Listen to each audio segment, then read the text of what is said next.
xalqadda shanaad waxay ku bilaabanaysaa markii ay shirkadda timid Yami waxay fariin u dirtay Jinjaak si ay u weydiiso inuu qado u soo baxayo iyo in kale hase yeeshee waxay ka heshay jawaab kooban oo qalafsan markiiba waxay u dirtay fariin kale si ay ugu jeesjeesto waxay u sheegtay in caawa uu yahay dhalashadii eygeeda sidaas darteedna aanay awoodi doonin inay arki karto Jinjaak wuxuu isweydiiyey inuu eygii ka adkaaday oo eygu uu ka muhiimsan yahay kadibna Hayaan ayaa yimid shirkadda si uu Yami uga soo qaado shaqada kadib laakiin Jinjaak ayaa isna si lama filaan ah shaqadii uga soo baxay oo arkay iyagoo wada socda Jinjaak wuxuu markiiba soo xasuustay in Yami ay tiri waxay u dabaaldegaysaa dhalashada eygeeda wuxuuna dareemay inay wax qaldan yihiin dukaanka dhexdiisa Yami iyo Hayaan waxay ka soo iibsadeen agabkii cuntada kadibna waxay guriga ku dabaaldegeen dhalashadii walaalkeedii yaraa si lama filaan ah Jinjaak ayaa soo muuqday isagoo sita boorso weyn oo ay ku jirto cuntada eyda markaas bay Yami hooyadeeda garatay in ninkan yimid uu yahay agaasimaha shirkadda hooyadeeda ayaa weydiisay in gabadheedu ay marti qaaday laakiin Jinjaak ayaa markiiba ku jawaabay inuu yimid sababtoo ah wuxuu maqlay in maanta uu jiro dabaaldeg dhalasho Jinjaak wuxuu fiiriyey walaalkeedii yaraa ee Yami isagoo yaaban wuxuuna weydiiyey kan miyuu ahaa ilmihii Yami hooyadeeda ayaa markiiba ku tidhi ha tani waxay ka dhigtay Yami inay xataa garan weydo waxay ku jawaabto Jinjaak isla markii uu fariistayba wuxuu bilaabay inuu Hayaan ku fiiriyo indho xanaaq iyo welwel ay ka muuqato nasiib wanaag Yami ayaa walaalkeedii yaraa ka haysay markiibana ku soo laabatay markaas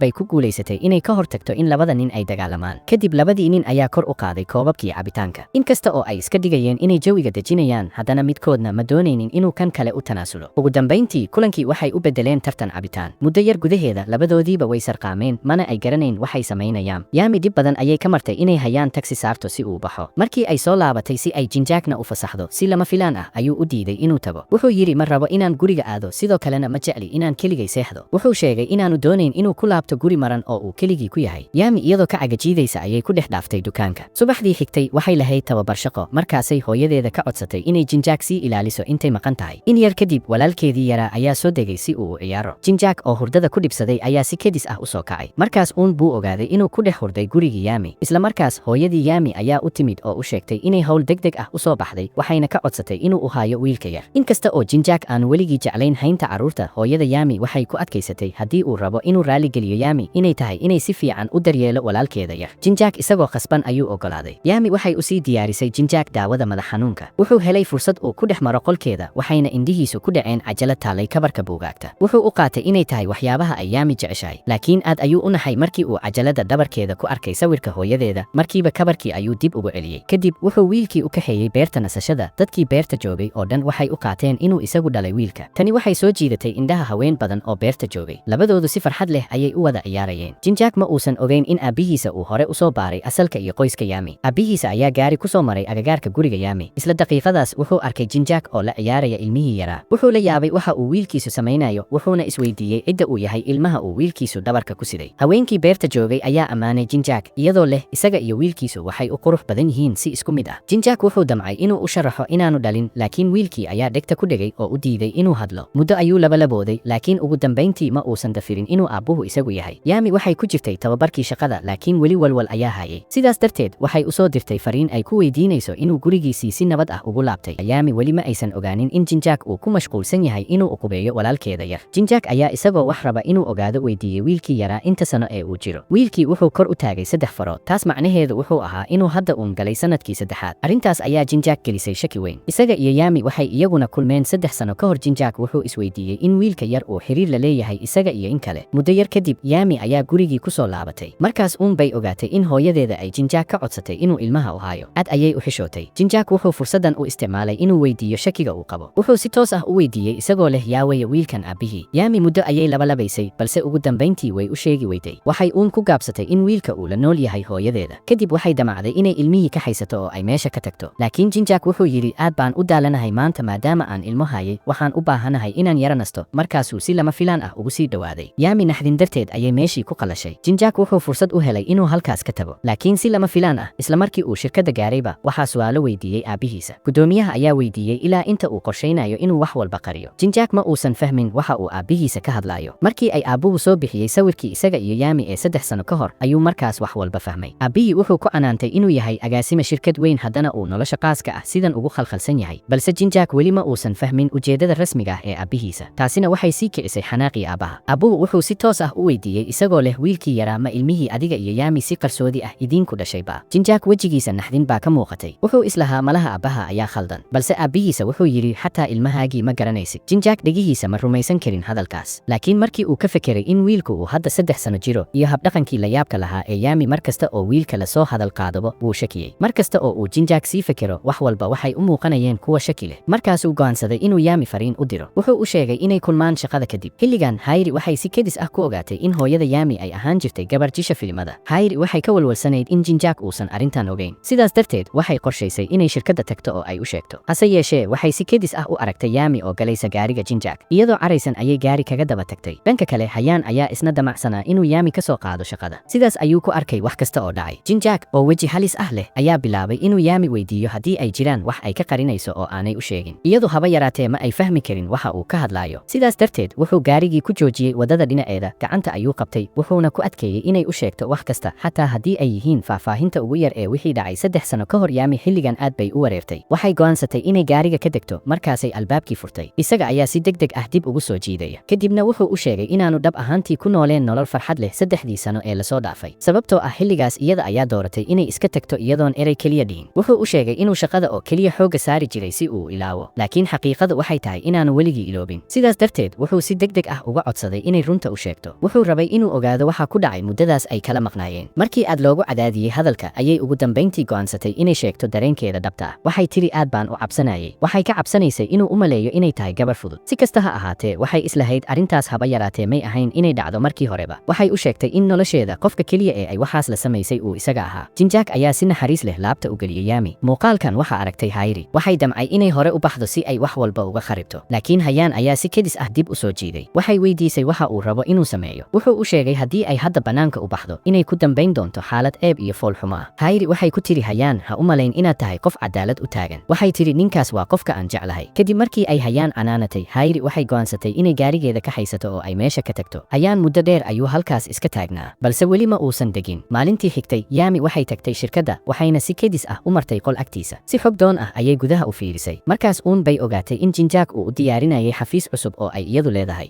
saaxiibadeedii shaqada ayaa markiiba bilaabay inay Yami la yaabaan oo ay ku ammaanaan xafiiska quruxda badan waxay islahaayeen habdhaqanka iyo daryeelka la siinayo khabiirada nafaqada waa mid aad u sareeya laakiin gabar ay wada shaqeeyaan ayaa tiri taasi waxay u dhacaysaa sababtoo ah Yami waa xaaska agaasimaha kadib markii ay arrintaas ka doodeen saaxiibadii kale waa ay baxeen waxaa halkaas ku hartay Yami oo kaliya iyadoo yaaban oo garan weyday waxa dhacaya in yar kadib Jinjaak ayaa fariin u soo diray Yami isagoo ka codsaday inay walaalkeeda yar ay soo kaxayso dhamaadka toddobaadkan saddexdoodii waxay ku dhex lugeeyeen beerta nasashada sidii qoys farxad ku nool oo kale xataa markay wax cunayeen adeegihii maqaayadda ayaa si ula kac ah ugu soo jeediyey cuntooyinka qoyska loogu talagalay inkasta oo Yami aanay garanayn sababta uu Jinjaak sidan ugu dhaqmayo haddana markay aragtay walaalkeeda oo aad u faraxsan wax badan kama aysan fikirin markaasay aragtay Jinjaak oo si wanaagsan u daryeelaya walaalkeeda yar Yami ayaa si kedis ah u dareentay masayr yar waxay u sheegtay Jinjaak inay halkan u joogto sidii qof dheeri ah oo aan loo baahnayn Jinjaak markuu taas maqlay ayuu qoslay markiiba uu qalbi qaboojiyey wuxuuna u sheegay inuu wax walba go'aamiyey laga bilaabo hadda marnaba keligeed kama tegi doono fiidkaas Jinjaak wuxuu Yami iyo wiilkii yaraa u geeyey gurigooda isla markaas wuxuu u keenay dhar isku mid ah oo uu isagu naqshadeeyey wuxuu kaloo u sheegay haddii ay firaaqo leedahay dhammaadka toddobaadka dambe inay wiilka yar gurigiisa u keento si uu u soo ciyaaro waxay tiri ma aysan filayn inuu carruurta sidan u jecel yahay wuxuu u sharaxay inaysan ahayn inuu carruurta guud ahaan jecel yahay balse wiilkan yar uu yahay mid ka reeban carruurta kale sababtoo ah wiilku waa qaraabadeeda markii ay hadalkaas maqashay Yami waxay dareentay diiranaan iyo kalgacal gudaha ah kadibna Jinjaak ayaa u sheegay xoghaye Jack in isaga iyo Yami laga yaabo hadda inay ilmo wada leeyihiin xoghaye Jack aad ayuu u yaabay wuxuu weydiiyey Jinjaak waxa uu qorsheynayo inuu sameeyo Jinjaak ayaa si degan ugu jawaabay in marka uu dhameeyo mashruuca hadda gacanta ugu jira uu aabihiisa la yeelan doono sheeko dhab ah weligiis hore ugama fekerin inuu guursado laakiin haddii qofkaasi uu yahay Yami wuxuu diyaar u yahay inuu dadaal kasta u galo xilligan Yami waxay ka fekeraysay dhacdooyinkii u dambeeyey waxay dareemaysay in wax kastaaba yihiin sidii riyo oo kale Hayaan ayaa si naxariis leh u xasuusiyey haddii ay rabto inay Jinjaak raacdo inay labadooduba u dulqaataan caqabado badan oo banaanka kaga imaan doona kadibna Yami waxay soo xasuusatay wixii Jinjaak uu maalintii ku yiri waxay go'aansatay inay markan raacdo waxa qalbigeedu uu rabo inkasta oo Hayaan uu yara murugsanaa haddana wuxuu go'aansaday inuu Yami garabka siiyo habeenkaas Yami waxay banaanka u soo baxday si ay qashinka u tuurto si lama filaan ah waxay wadada dhinaceeda kula kulantay Hayri oo sarqaansan Hayri markay aragtay gabadhii ay ishayeen markiiba waxay bilowday inay Yami caydo Hayri waxay sidoo kale Yami ugu yeertay gabadhii ay dhashay jilaaga filimada Hayri may fahmi karin sababta Yami ay u tahay qof aan xishood lahayn oo ay ula joogto qof sida Jinjaak oo kale u wanaagsan Hayri waxay kaloo tiri Yami darteed ayay nolosheedu gabi ahaanba u burburtay Hayri waxay sidoo kale u haysatay in Yami ay isku dayayso inay ka faa'iidaysato dareenkaas yar si ay ugu dhigto Jinjaak waxay islahayd waxay rabtaa inay isaga ku tiirsanaato si ay nolol fiican u hesho waxay xataa tiri waxay ka xishoonaysaa inay Yami kula noolaato dalka dalkan Kuuriya. Hayri waxay rajaynaysay in Yami ay dareento oo ay si aamusnaan ah meesha uga lunto. Erey kasta oo Hayri ay tiraahdo wuxuu dhaawacay Yami, indhaheeduna waxay ka buuxsameen ilmo. Laakiin Hayri weli ma aysan quusanin. Markaas gaarigii u kaxaysay guriga Jinjaak si ay ula kulanto. Waxay si jees ah u tiri xiriirka isaga iyo Yami ka dhexeeya waa uun hal habeen iyo wax ka dhacay. Waxay tiri anigu waxaan ku sugayay 10 sano, dhammaan daacadnimadeyduna ma u dhiganto hal habeen oo Yami aad la qaadatay. Markan Jinjaak ma uusan dooranin inuu aamusnaado. Wuxuu u sheegay Hayri in habeenkaas darteed noloshiisu gabi ahaanba isbedeshay. Wuxuu yiri isaga agtiisa Yami waa gabadha ugu xoogan. Kadib markii uu hadalkaas yiri, wuxuu toos u galay gurigiisii. Hayri ayaa keligeeda banaanka ku hartay iyadoo dhulka ku dhacday oo ooyeysa. Subaxdii xigtay, Jinjaak aabihiisa ayaa si qarsoodi ah u tagay guriga Yami. Markii uu waayay cid fiiro gaar ah u leh, ayuu dukaanka gudaha u galay. Isla markii uu fiiriyeyba wuxuu fahmay wiilkii yaraa. Isagoo dukaanka isha la raacaya oo cidna uusan arkin, ayuu u dhawaaday si uu timaha uga jaro si uu baaritaan DNA ah ugu sameeyo. Geesinimadiisii waxaa aragtay Yami hooyadeeda. Waxay weydiisay waxa uu samaynayo iyo sababta uu u dhiiraday inuu taabto carruurta. Wuxuu ku adkaystay inuu yahay xubin qoyska ka mid ah. Markii ay Yami hooyadeeda taas maqashay, iyadoo caraysan ayay weydiisay qofka uu yahay. Isagu ma uu doonayn inuu hadal badan dhiibo. Weli wuxuu ku adkaysanayay inuu dhowr xarig oo timo ah ka jiro wiilkii yaraa. Yami hooyadeeda waxay aragtay inuu ninkani aad u madax adag yahay. Markaasay qaylo dheer ku dhufatay. Yami ayaa maqashay qayladii waxayna si degdeg ah uga soo carartay dabaqa sare. Markaas uun bay ogaatay in gudoomiyihii uu halkaas yimid. Markaas uun buu aabbuhu sheegay inuu rabo inuu xaqiijiyo in wiilka yar uu yahay wiilka Jinjaak iyo in kale. Ka hor intaanay Yami jawaabin, Jinjaak ayaa isna goobtii soo gaaray isagoo aad u walwalsan. Wuxuu aabbihiisa weydiiyey sababta uu halkan u yimid. Aabbihii wuxuu yiri aad baad ugu gaabisay inaad tallaabo qaado marka aniga yimid si aan u xalliyo. Yami waxba ma aysan fahmin. Waxay Jinjaak weydiisay waxa socda. Jinjaak ayaa isagoo hadalka ka turunturoonaya ayuu sheegay inuu muddo dheer wax walba ogaa. Si kedis ah, Yami hooyadeeda ayaa hadashay oo tiri wiilkan waa wiilkayga. Waxayna weydiisay waxay ka rabaan ilmaheeda. Jinjaak iyo aabbihiisa ayaa aad u yaabay markay taas maqleen. Markaas uun bay garteen inay khaldanaayeen. Si uu u hubaal ka dhigo, Jinjaak wuxuu Yami gees u kaxaystay si ay si gaar ah ugu wada hadlaan. Wuxuu ka codsaday inay runta u sheegto. Waxay u sharaxay in wiilku uu yahay ilmaha ay hooyadeed guriga u keentay. Wuxuu ahaa walaalkeed oo isku hooyo ah yihiin. Markii uu Jinjaak taas maqlay, naxdin ayaa ku dhacday. Markiiba wuxuu dareemay xishood iyo qoomamo ku aadan ficiladiisii dhowrkii maalmood ee la soo dhaafay. Muuqaalka like saar haddii ay tahay markii ugu horeysay aad soo booqato janaalka, subscribe dheh, gambaleelka furo si aad u hesho muuqaaladayda xiga. Mahadsanid.